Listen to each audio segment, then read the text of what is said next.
Broadcasting live from the Albay PIO News Center, providing you the most exclusive news update from all over the province.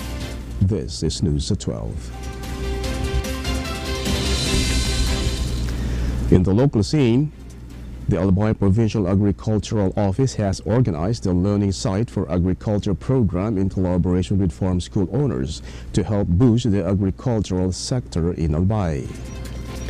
The initiative aims to provide agricultural technical training and connect farm schools to partner agencies for more opportunities. Provincial agriculturist Cheryl O'Ribeta shared that the office's role is to link these organizations with partner agencies to enhance agricultural productivity by providing technical assistance to selected participants. The assistance includes modern agricultural technology, training, and scholarships for farm school owners.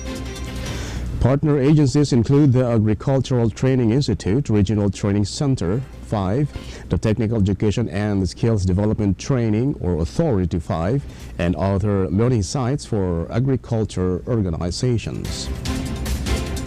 This announcement was made during the recent learning site for the Agriculture and Farm Schools owner meeting, which gathered farmer organizations to discuss issues and concerns related to their operations in the province.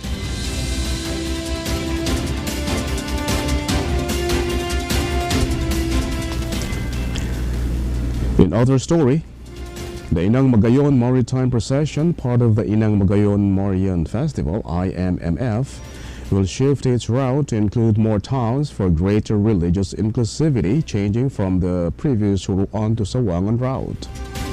The maritime procession will still begin at Huruan and pass through Sugod in Tiwi, ultimately sailing to Villahermosa in Daraga on April 26. The image of Our Lady of Salvation will remain in Villahermosa for 3 days from April 26 to 28. On April 29th, the procession will continue from Villahermosa to Santa Florentina in Rapu-Rapu, where the image will stay until May 1.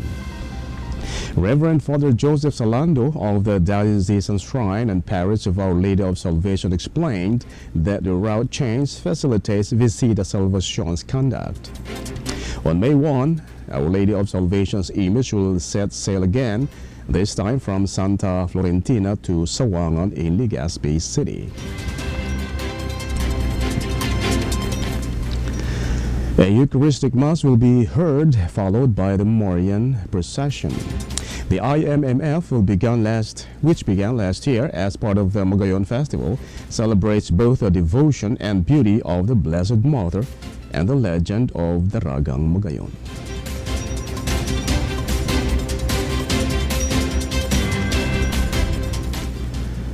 In the national scene, former President Rodrigo Duterte's arrest for charges of crime against humanity by the International Criminal Court (ICC) is proof that the Philippines is a country that respects the rules-based order.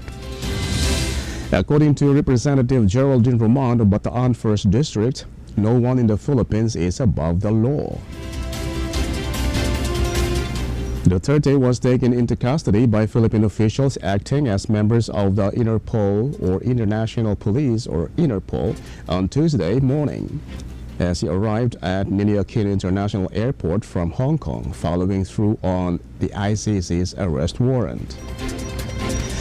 Roman thought that the House Quad Committee's examination into the war on drugs, which began in August 2024, aided the International Court's investigation of the lethal campaign of the Duterte administration. She emphasized that the former president is still presumed innocent until proven guilty despite the arrest. Roman stated that even if many victims of extrajudicial killings were denied due process during the Duterte's war on drugs, the people shouldn't treat the previous president the same way.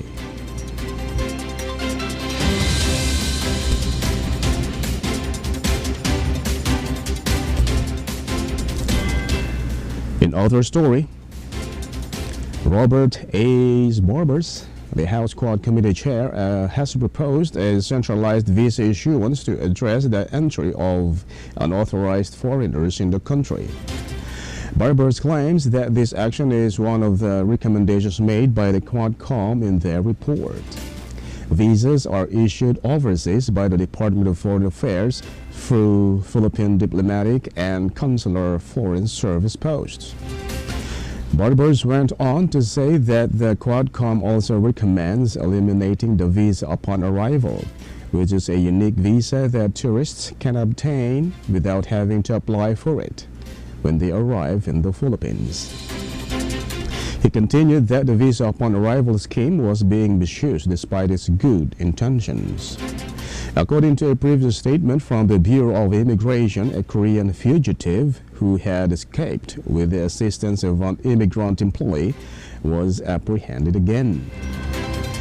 During a pogo search in Pasay City earlier this week, 13 Chinese fugitives were taken into custody.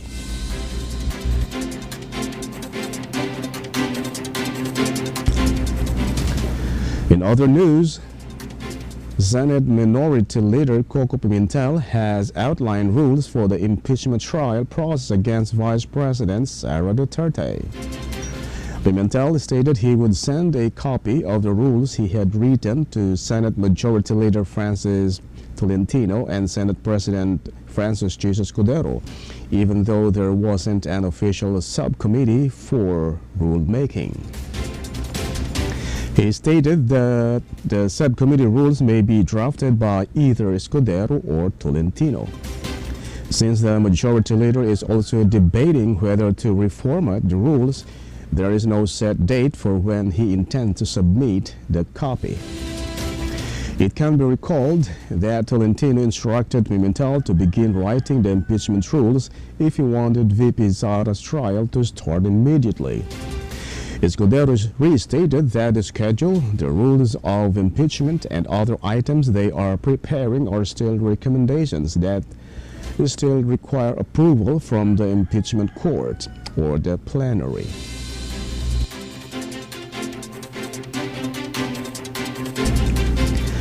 And in the news outside the country, Mark Carney, the new leader of Canada's Liberal Party, is being hailed for his international reputation as an economist, said University of Toronto Professor of Political Science Grace Skogstad.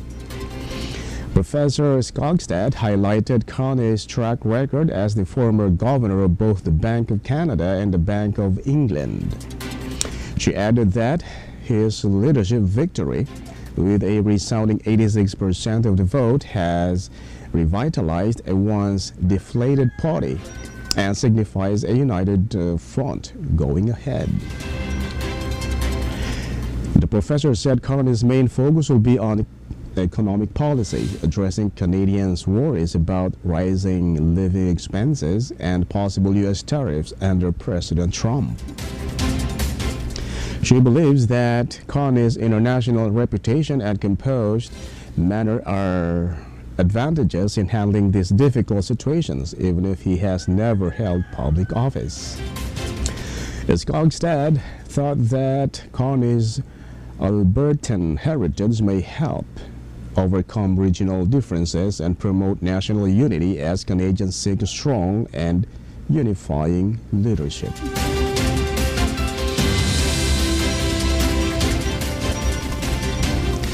And finally, in the news outside the country, Ukrainian President Volodymyr Zelensky is in Saudi Arabia to hold a meeting with representatives of the U.S. and Russia on the peace talks.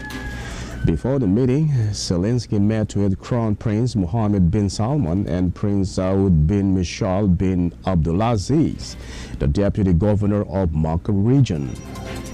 U.S. Secretary of State Mark Rubio and U.S. National Security Advisor Mike Waltz will lead the U.S. delegation on the matter above. Rubio has stated that a peace agreement with Russia depends on Ukraine's unambiguous objectives. It can be recalled that Zelensky's visit to the United States ended severely when he clashed with U.S. President Donald Trump, leading to the termination of intelligence cooperation and military assistance to Ukraine. And that's all for the news at 12, March 12, 2025. We'll be back tomorrow for more news updates. And thanks to our news writer, LJ Lorejo and Dan Rocchion. And on the technical side, Chad Bobis. Of course, our Provincial Information Officer, Mary Luduga Castillo. And under the supervision of our Governor, Baby Glendaong Bungao, I am Greg Hallare. Thank you for subscribing.